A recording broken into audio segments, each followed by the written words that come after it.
We go through the same ritual every year. As the year comes to a close, we get motivated and energized by the idea of achieving new goals that naturally comes with the start of a new year. And many of us find ourselves putting our dreams to paper the last week of December in preparation for January 1st. We try to become instantly consistent with entirely new habits and behaviors overnight and throw in the towel completely the first time we fail to show up or do them right. We might tell ourselves, well, I already screwed up, there's no way I can actually do this. Or, something along those lines. Statistically, only about 8% of people who have New Year's resolutions actually stick to them, while the majority tend to fall off track around 6 weeks into the new year, if they even get that far in the first place. With all the excitement and energy that comes at the beginning of a new year, we tend to forget what the backbone of achieving our goals really is, and that is consistent habits. So success requires consistent habits, and if we have new goals that we want to achieve, they require new habits to develop. And where a lot of people tend to go wrong, myself included, I have fallen into this so many times as well, is we get so excited and maybe even a little bit impatient, and we don't give ourselves the adequate amount of time to develop those habits. So does that sound like you? If so, you might be thinking that this new year goal setting thing is just simply not for you, but I'm here to tell you that it is, and you're cut out for it. You just need a new approach and a better understanding of what it actually takes to set goals and achieve them in general, not just New Year's resolutions. If you're feeling discouraged because you feel like you've already failed at or have fallen off track with your new goals, the first step in figuring out how to fix the situation is figuring out why you fell off track in the first place. So in doing so, you're going to take what you learned from your previous errors and implement them into your next attempt at achieving your goals and building those habits necessary to achieve the goals. So there are several reasons why somebody might have fallen off track, and it'll be different depending on the person and situation. But the last reason that we're going to talk about today is the key in any goal setting and goal achieving journey. The first reason is setting an unrealistic starting point for your goal. So not the goal itself. I think that any goal is achievable as long as the person with the goal has the determination, drive, tenacity, all of that stuff, regardless of what anybody else says or thinks. But where we could actually be unintentionally sabotaging ourselves is if we get way too ahead of ourselves and get caught up in the excitement at the very beginning of starting to pursue this new goal, where we end up setting unrealistic markers. So again, it's fantastic to have a big, wild, crazy goal and dream, but try to cut it up into different little phases so that you can tangibly see what needs to be done in the next week, the next month, the next 3 months max, to then get to phase 2, phase 3, and so on until you achieve the ultimate goal. So think of your goals as a video game. Shout out to all of my current and former World of Warcraft players like myself. So in a video game like World of Warcraft, we start out at level 1. We are so easy to kill, we are weak. We need to spend time to collect gold, armor, food. We have to learn skills and abilities. We have to do quests to gain experience. And all of that allows us to go to level 2, and then 5, and then 10, and so on and so forth. We have to repeat that process with each level until we get to the ultimate goal. It's the same thing with setting your goals in real life. We have to do what we need to do at first, achieve that before moving on to the next phase. Looking at our goals through this lens, with this perspective, will allow us to keep our expectations in check, and will also allow us to celebrate our wins along the way, because we're gonna have both. We're gonna have failures and successes along the way on the road to achieving the ultimate goal. The second reason is that you doubt yourself, and this is incredibly common and happens to us all.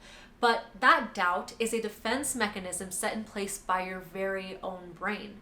So we are not programmed to like doing difficult things. We are not programmed to want to step out of our comfort zones. We are programmed for the opposite. Self-doubt really is the brain's weird, twisted way of trying to protect us by trying to convince us to go down the path of least resistance, because that path is what will spare us from experiencing what we perceive as failure, from ridicule and judgment from others, and from the daily effort that it takes to make something happen, to achieve the goals. So the downside to that is obviously the path of least resistance doesn't help us grow as a person at all. And Months and years down the line, you'll be kicking yourself and wondering why you didn't start sooner and why you never even tried to pursue your dreams and your goals. The third reason is that you may not have accountability. So this isn't necessarily the case for everybody. Depending on the person, you might like to work alone, like myself, or you might like to work with a partner or with a small group of people. There is no right or wrong answer. It just really depends on who you are and what you prefer. But if you know that you benefit from having an accountability partner, see if you can find a friend or a family member who could be that accountability partner for you for the first couple months at least, and see how it goes. And you could return the favor for them as well by keeping them accountable to their goals. And it's actually pretty helpful if you know somebody is going to be calling you up or knocking on your door asking you, hey, how's your goal going? Or, hey, did you do what you said you were gonna do? That alone is enough for some people to just start doing the habits necessary to achieve their goal until the habits become automatic, just so that they don't have to say out loud, well, no, I didn't do it today, or no, I already gave up on it. Like, just sometimes not even having to tell somebody that is enough reason for them to just do it. And the more you do it, the more automatic it becomes, and it's just part of your daily routine. We have 2 reasons left to go. And remember that number 5 is what I really think is the key to all of this. But before that, let's quickly touch on number 4, which is that you're not flexible. So having a vision and a plan is fantastic. In fact, you need a plan to start out. And remember what we already said, have a tangible bite-sized plan and break it up into phases, right?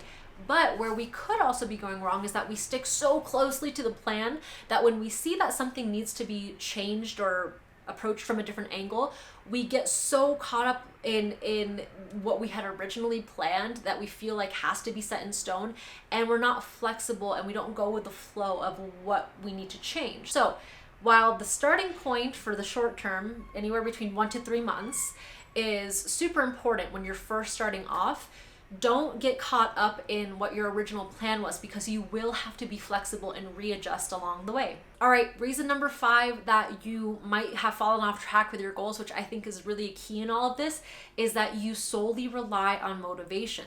So many of us tend to rely just on motivation when it comes to achieving our goals, but if that's the plan, we are going to be destined to fail. In a perfect world, we'd all wake up each morning eager to jump out of bed and get after the list of things we have to do with passion and energy, and that includes our goals and dreams. While motivation will absolutely help you get shit done, the sad truth is that we don't always have it. In fact, we tend to have it less often than not. When it comes to developing habits and routines that actually make us reach our goals, we have to forget about motivation and think about consistent behavior building and discipline. But what does that actually look like? Regardless of the goal, whether you want to grow a business, master a tough skill, get in shape, or whatever the case may be, it's important to show up every day, even if it's just for a little bit on the days you're not feeling motivated, which again will be the majority of your days. For example, if your goal is to get in shape in some way, whether it's to lose weight, build muscle mass, or become more athletic, there will be more days than not where you'll wake up feeling and thinking, I really don't want to go to the gym right now. And the truth is, that's not an abnormal thing. The human mind is programmed to prefer things that are easy and less painful. So if you're in the middle of working towards a goal, which is hard and painful to do, your brain will try to convince you to not do it. So again, while this isn't abnormal, it doesn't serve you at all. Being consistent in building a positive behavior means that on those days where you don't feel like doing it, you tell yourself, all right, I don't feel like going to the gym today, but I'm going to do it anyway, even if it's just for a half hour. Half an hour is just 2% of your day, but use that 2% to intentionally build a habit that's good for you, even if that particular day you're just not feeling it.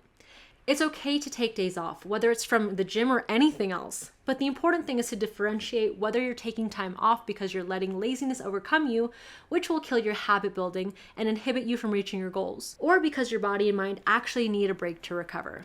Listen to what your body needs and just make sure it isn't the laziness talking. So the moral of the story is, while there are several things that could be inhibiting you from reaching your goals, I truly believe the number one thing and the most common thing for all of us is that we are relying solely on the moments where we're motivated. Even though we love what we do and are passionate about our goals, there are going to be days where our motivation is just non-existent and we're not going to want to do them. On those days, it's important to still show up even if it's for a reduced amount of time. Instead of reading an entire chapter, read 2 pages. Instead of working on your business all day, work on it for an hour or 2. If you've been working on mastering a new skill, whatever it is, Don't make yourself feel bad for not spending the normal amount of time you would on a regular day practicing it. Instead, show up just for a little bit of time, 10 minutes, 15 minutes, 30 minutes.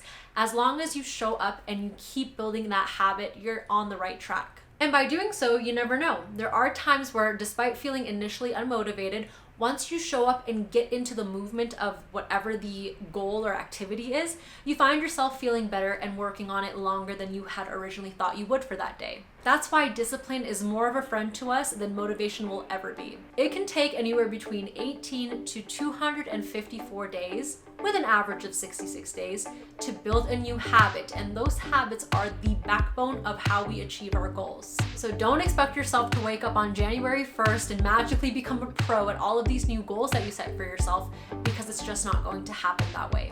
I hope this video was helpful to somebody out there. Trust me, I can relate to you if you're feeling like you're so behind. I mean, look, it's the first week of February here and I'm just posting my first YouTube video of the year after a year and a half of a hiatus. So don't feel bad, you're doing great. Just keep being consistent, keep loving what you're doing, and have fun while you're doing it. So don't forget to like and subscribe for next week's video. And in the meantime, I hope you're having a wonderful day or night wherever you are in the world, and I will see you in next week's video. Bye!